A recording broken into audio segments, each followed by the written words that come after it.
مالك يوم الدين إياك نعبد وإياك نستعين اهدنا الصراط المستقيم صراط الذين أنعمت عليهم غير المغضوب عليهم ولا الضالين آمين. الفاتحة الله والأشرار والصالحين والراشدين سنة الله والدين ومشايخ المعلومين ولا يلحقون إلا أجمعين صلى الله عليه وسلم إلى المسلمين والمسلمات المؤمنين والمؤمنات أن يغفر لهم ويرحمهم ويعيذ من أهل الجنة ويرفع من أسرارهم وأخلاقهم وعلومهم في الدين والدنيا والآخرة آمين.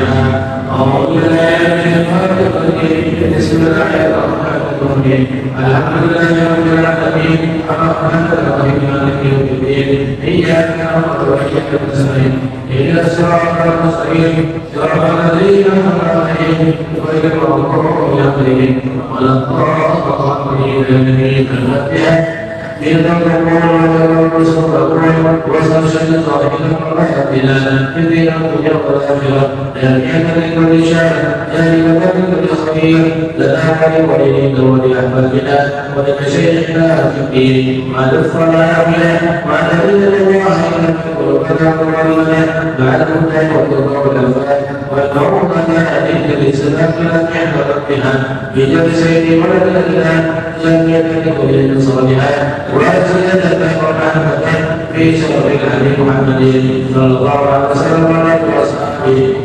الفاتحة.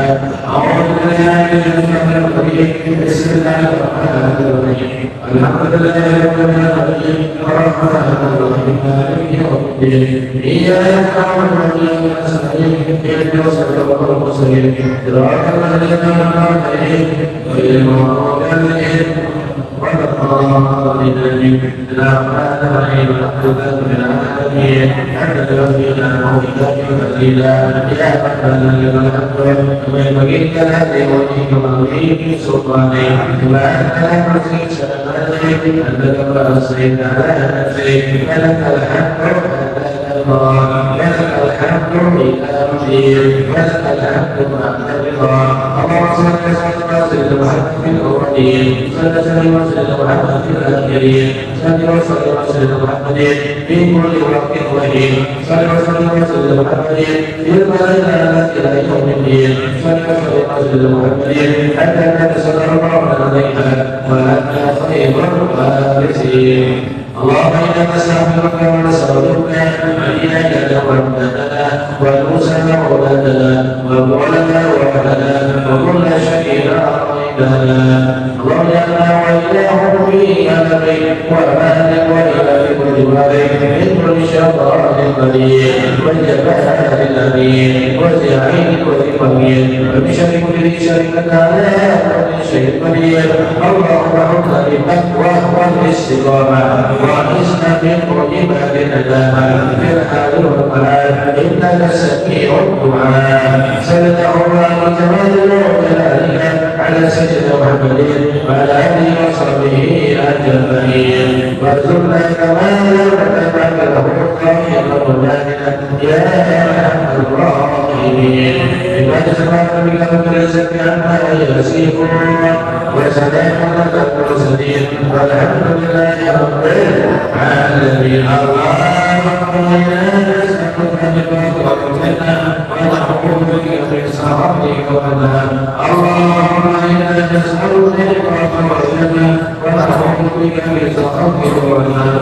اللهم إنا نسألك بفضلك ونعوذ بك من سخطك والنار. يا عليم سيدنا لا بإذنك وعافنا وعافنا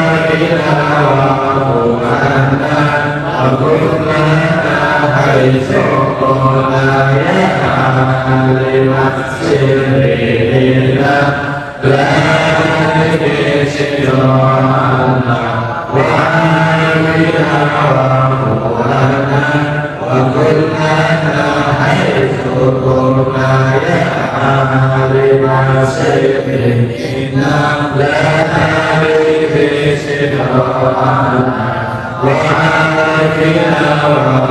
رحمنا وكن لنا حيث كنا يا الله بها يا الله بها يا الله بحسن الخاتمة يا الله بها يا الله بها الله بحسن الخاتمة يا الله بها يا الله بحسن الخاتمة لا إله إلا أنت القرآن بما إلا نملك الألم القرآن والمسلمين يا حكيم يا زم القرآن بما إلا نملك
Bismillahirrahmanirrahim. Assalamualaikum warahmatullahi wabarakatuh.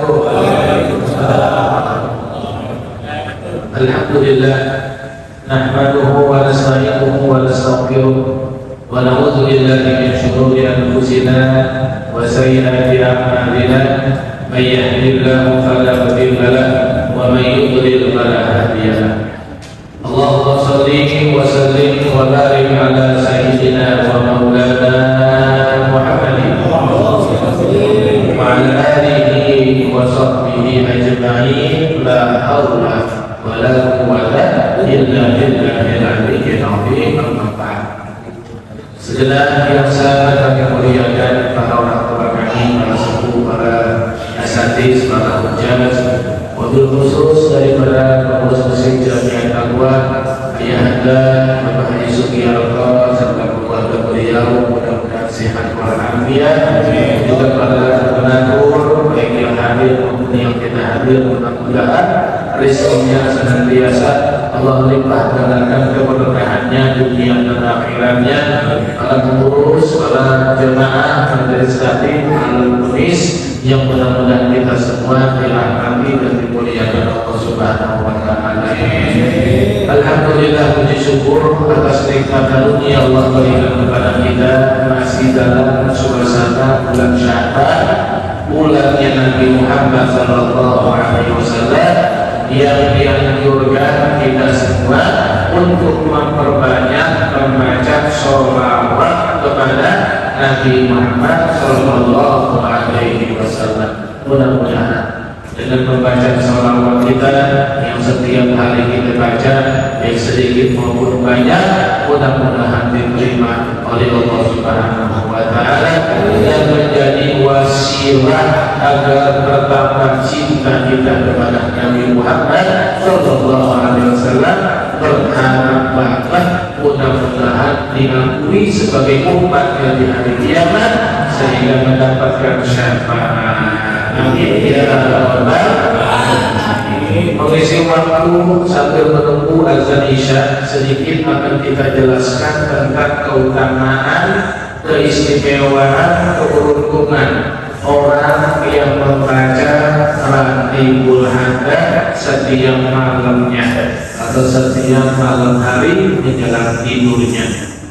Yang mana Ratibul Hadza ini merupakan susunan zikir, baik yang diambil dari ayat-ayat Al-Quran maupun daripada hadis-hadis Nabi Muhammad Sallallahu Alaihi Wasallam. Jadi hakikatnya ini amalannya Nabi Muhammad, ini amalannya Rasulullah Sallallahu Alaihi Wasallam yang begitu banyak beliau mengajarkan kepada para sahabat-sahabatnya, mulai dari bangun tidur sampai ingin tidur kembali. Banyak amalan zikir yang dikerjakan, yang dilakukan, yang dicontohkan oleh Nabi Muhammad Sallallahu Alaihi Wasallam. Sehingga bahwa banyak para ulama memiliki wiridan masing-masing, memiliki zikir-zikir masing-masing, memiliki daripada amalan-amalan masing-masing. Ini yang harus kita yakini, bahwa ini bukan karangan beliau semata, apalagi dikatakan awal nafsu semata. Mereka orang-orang soleh, bersih hatinya daripada awal nafsu yang hanya sekedar pengen mencari dunia, yang hanya sekedar pengen mencari nama dan perak dan sebagainya. Ini murni mereka lakukan hanya untuk mengharap ridho Allah Subhanahu wa Ta'ala. Sehingga kalau kita baca ratib ini, itu semuanya berasal dari Quran dan hadis-hadis Nabi Muhammad Sallallahu Alaihi Wasallam dengan sanad yang sangat sahih daripada derajat hadis-hadisnya. Karena beliau ini Sahibul Ratib Al-Habib Abdullah bin Al-Bin Al-Haddad, seorang ulama besar yang luar biasa keilmuannya. Beliau sejak umur 4 tahun, itu matanya buta. Sahibul Ratib umur 4 tahun matanya buta. Ya, tapi Allah kasih mata batin yang luar biasa sehingga beliau dalam usia 6 tahun dengan kondisi mata yang buta bisa menghafal Quran secara sempurna. Ini didikan orang-orang soleh. Kita punya mata umur 60 tahun belum pernah kita baca Quran dengan cara menghafal Quran. Masya Allah. Ya, makanya karena beliau diberikan kemuliaan oleh Allah Subhanahu wa Ta'ala di dalam menyusun ratib-ratib ini pun karena permintaan dari murid-murid beliau, bukan semata-mata keinginan beliau membuat ratib ini, tapi penyebabnya di mana zaman tersebut zaman yang sedang terjadi fitnah besar-besaran di hadal maut, sehingga para murid-muridnya, para jemaahnya mendatangi beliau. Bagaimana caranya kita punya amalan agar mendapat perlindungan dari Allah Subhanahu wa Ta'ala daripada musibah dan fitnah yang terjadi di zaman tersebut. Mulailah beliau menyusun satu persatu zikir dari mulai ayat Quran dan mulai hadis-hadis Nabi yang tersusun kurang lebih ada 21 kalimat yang beliau susun dalam merangkul hadatnya. Dari semua kalimat daripada hadis-hadis Nabi, amalan-amalan di pagi hari, di siang hari, sore hari, malam hari, semua beliau tulis dibaca hanya 3 kali. Kecuali yang pertama daripada kalimat ya dzal jalali wal ikram aminna ala dinil Islam. Itu beliau tulis dibaca sebanyak 7 kali. Yang lain 3 kali kecuali tadi ya dzal jalali wal ikram aminna ala dinil Islam dibaca 7 kali. Angkanya dari mana? Lagi-lagi bukan dari hawa nafsu beliau, tapi dari Nabi Muhammad SAW. Dalam hadisnya Nabi bersabda, "Man qala ya dzal wal ikram aminna ala dinil Islam sab'a marrat fil yawm wal laila lam yakun illa husnul khatimah aw kama qala Nabi sallallahu alaihi wasallam." Kata Nabi, siapa orang yang membaca kalimat ya dzal jalali wal ikram setiap harinya sebanyak 7 kali, maka apabila dia meninggal di hari itu dijamin dalam keadaan husnul khatimah. Hadis yang lain mengatakan siapa orang yang melazimkan membaca ya dzal jalali wal ikram aminna ala dinil Islam di awal doanya, maka niscaya akan dikabulkan oleh Allah Subhanahu wa Ta'ala. Ini lagi-lagi berdasarkan hadis Nabi, bukan hawa nafsu beliau. Yang kedua, semuanya 3 kali kecuali kalimat istighfar, astaghfirullahaladzim, astaghfirullah minal khataaya, itu dibaca 4 kali. Ya, di sini 3 kali dirubah jadi 4 kali. Lagi-lagi berdasarkan hadis Nabi Muhammad SAW. Ya, man istaghfarallah fil yaum ba'da kulli shalah 4 marrat illa ghafarallahu dzunuban. Tidak ada orang yang beristighfar kepada Allah setiap harinya setelah selesai sholat sebanyak 4 kali, maka niscaya dosanya akan diampunkan oleh Allah Subhanahu wa Ta'ala. Yang ketiga, semua kalimat tadi kecuali kalimat la ilaha illallah itu dibaca ada satu riwayatnya 50, ada sampai 100 kali. Nah, di dalam membaca la ilaha illallah ini ada 2 kaifiyah. Ada yang membacanya per 2 kali 1 nafas. La ilaha illallah, la ilaha illallah. La ilaha illallah, la ilaha illallah. La ilaha illallah, la ilaha illallah. Ini yang diajarkan oleh para guru-guru kami, itu boleh. Atau 4 kalimat la ilaha illallah dalam 1 nafas yang tadi kita baca. La ilaha illallah, la ilaha illallah, la ilaha illallah, la ilaha illallah. Ya, la ilaha illallah, la ilaha illallah, la ilaha illallah, la ilaha illallah. Jadi boleh 2 kali, boleh 4 kali, 4. Ini yang benar-benar diijazahkan oleh guru. Makanya mohon maaf, walaupun ini secara buku boleh dibaca oleh siapapun, tapi alangkah baiknya tetap ada ijazahnya. Kenapa? Karena beda suasananya antara orang yang dapat ijazah benar dengan orang yang belum dapat ijazah. Itu haibahnya beda Pak kalau kita membaca hadis.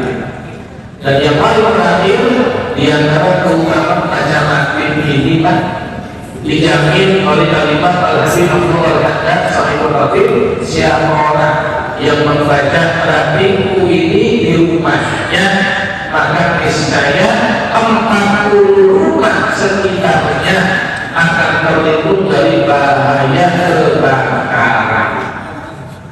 Ini kalau faktornya, dan banyak buktinya.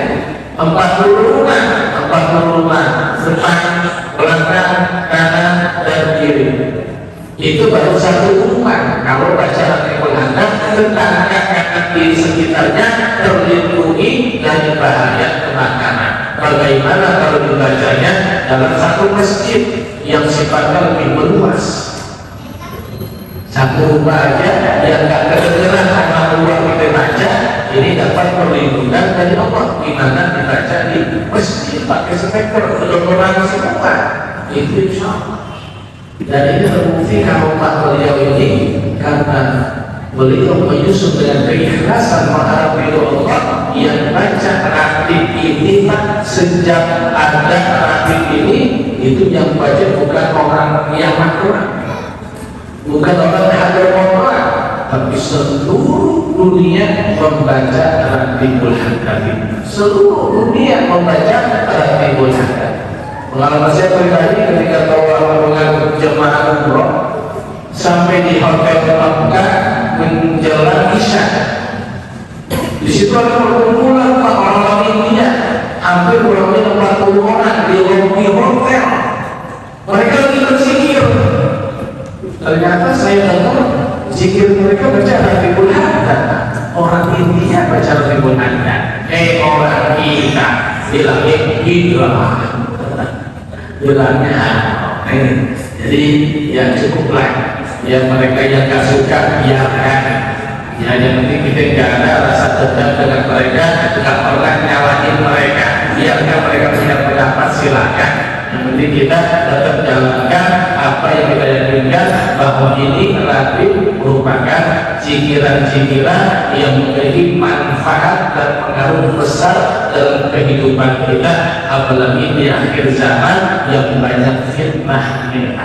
Sibukkan lisan kita dengan berzikir kepada Allah, apalagi di dalam bulan Ramadan. Jadi saya ijazahkan kepada para jemaah semua, bacalah ratib ini setiap malam, baik habis maghrib maupun habis isya, mudah-mudahan diberkahi oleh Allah Subhanahu wa taala. Al-Fatihah.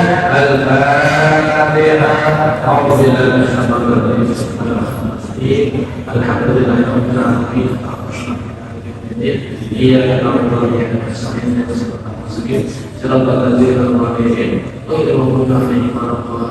terima kasih. Kurang lebihnya maaf. Assalamualaikum warahmatullahi wabarakatuh.